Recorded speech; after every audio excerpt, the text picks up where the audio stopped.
As Africans celebrate their Freedom Day to remember the country's pivotal first democratic election in 1994 that heralds the official end of racial segregation and oppression of apartheid. Let's further unpack the significance of this day from the youth's perspective. We're joined by Siphilangenkosi Dlamini, President of the South African Youth Business Chamber, and Thuto Mashile, SASCO NEC member. Good to have you both, and thank you very much for coming on this afternoon. Siphilangenkosi, let me begin with you. When you hear the Acting President Gwede Mantashe saying, well, look, it's not all that bad. 80% of the population is what would have been served before 1994. Post-1994, every member of the population now gets services from this government. Is that something that gives you some degree of consolation that certainly things are changing, or is there still a sense of things are getting worse? Thank you for having us. To start with, the acting president's statement is very concerning for a government that has been in power for more than 3 decades, particularly because South Africans do not want handouts. This government has consistently ensured that our people are living on social grants, on these EA jobs that aren't even sustainable, and are languishing in poverty. What freedom means for South Africans is, are we able to send our young people to university and skills development programs, and when they come back, are they able to get jobs that will sustain them and their families and their communities?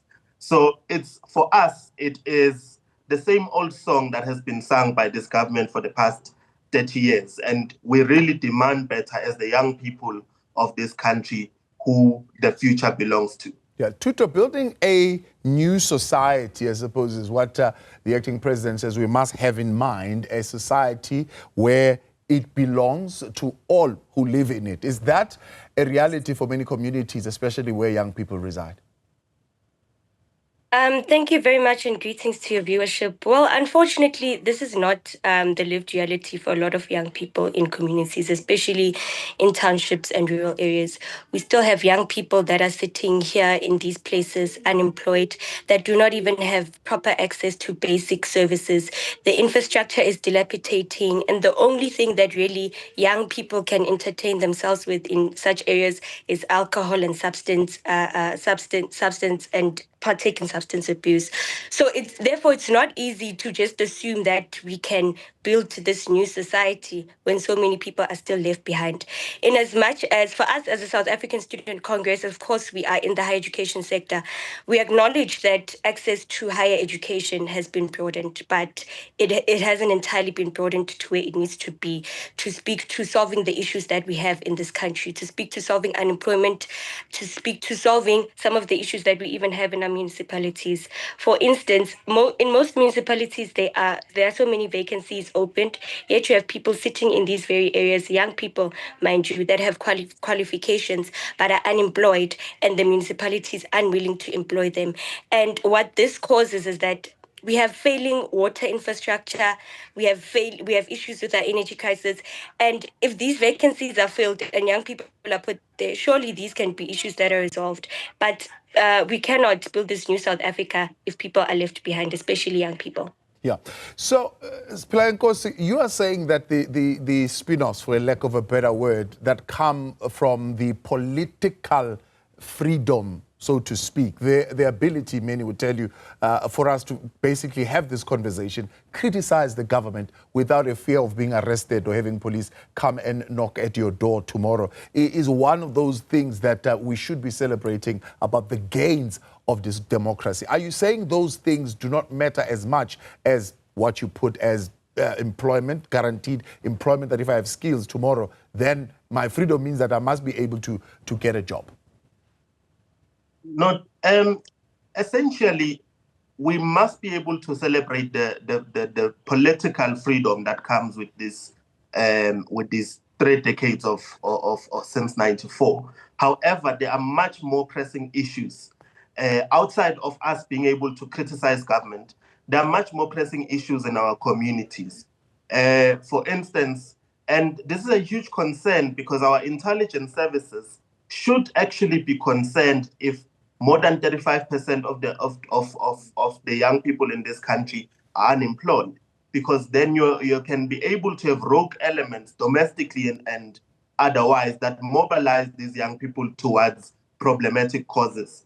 The influx of drugs in locations in Emakasi, who is bringing those drugs? It's our young people that are unemployed. Who is doing these heists, all of these problematic scams on the web? It's our young people. And the reality of it, freedom for these young people is not the ability to call President Ramaphosa cupcake. The real freedom would be they're able to feed their families, they're able to put jobs in their communities as young entrepreneurs, as innovators. And essentially, the government and private sector has failed to strengthen education and skills development, as well as build an environment conducive for job creation and business growth. Because young people in this country aren't saying to the government, please give us jobs. We are merely saying, allow us an environment that is conducive for job creation and business growth. And therefore we need more than this, the lip service by the acting president, that there's a lot to celebrate. There are some milestones, but it is still the bare minimum for what this country can be and for what we envision for the future of this country. To quote the former artist, AKA, this is indeed the greatest country in the world, because there isn't a country you'll find that has so much growth potential. But it is older people that are stuck in positions, as my colleague Thuto has said, that are not allowing young people to innovate. So the real freedom would be allow young people to innovate and allow an environment that is conducive for growth, for youth development, and so on and so forth. Yeah.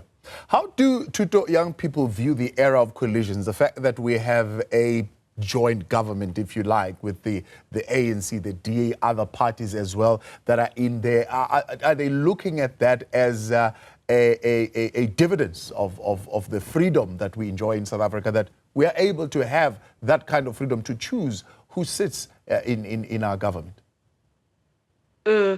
So I think there's a lot of uncertainty as well as nervousness from young people, especially with the coalition government context, because things like budget speeches or budgets cannot be approved because political parties are not agreeing on certain things, and this will prevent progress and certain things from being implemented.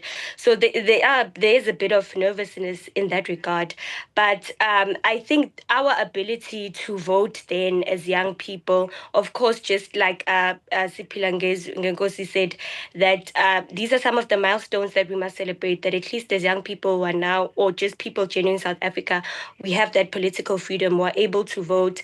But the problem as well, something that I'd like to highlight, is that in as much as we can have these different governments, coalitions, and whatever the case may be, young people are left behind in a lot of decision-making processes. Young people do not really form part of important democratic processes such as IDPs, which then set out how development is going to be centered, or what development is going to happen in a particular municipality, for instance. Young people are not part of these processes. So in as much as we're able to vote and we have this political freedom, there are still so many things that we are left behind and not part of. Yeah. Siphilangenkosi, what have we learned, especially on the economy side, in the 31 years of freedom that we are in, that should actually help us, I suppose, in the 31 years to come? I think the Thabo Mbeki presidency is a good example of the potential that this country has. And essentially, in terms of the economic aspect of things, we've learned that one of the things that our government, and indeed what we as a society must fix, is the by the way tendency when it comes to issues of youth development. A good example of this would be that we don't have a Department of Youth. We've never had a Minister of Women, Youth, and People with Disability that is actually young. And what this creates, it creates a trickle-down effect where we see this happening at the top, and then it trickles down to provincial governments, to private sector, where young people essentially are sidelined and looked at as a, no, we'll come when we need to fill in the numbers that at least we have 30% young people. And even then, they're put in positions that are, by the way, positions. Deputy minister this, deputy director this in the private sector and public sector. What we can learn is that there is a need for public-private innovation hubs where we can co-create innovation hubs and incubators for young people, as well as targeted skills to market programs that align with skills development and real market demands through internships, apprenticeships, and integrated learning programs. All of these can be co-designed and co-funded both by industry leaders and government. Because what we are fighting with here is a systemic leaving behind of young people, particularly young people of color. Right. Because the reality of it is the young people that are left behind now, systematically, are going to be adults in a decade or so, and you're going to have a society that has already been left behind all this time. So we can't then now, after 10 years, say, let us empower young people or let us empower society when we've been leaving young people behind all this time. I appreciate you both. Thanks for coming on. Siphilangenkosi Dlamini, President of the South African Youth Business Chamber, and Thuto Mashile, SASCO's NEC member there. All right, the Newsfeed PM continues for you shortly.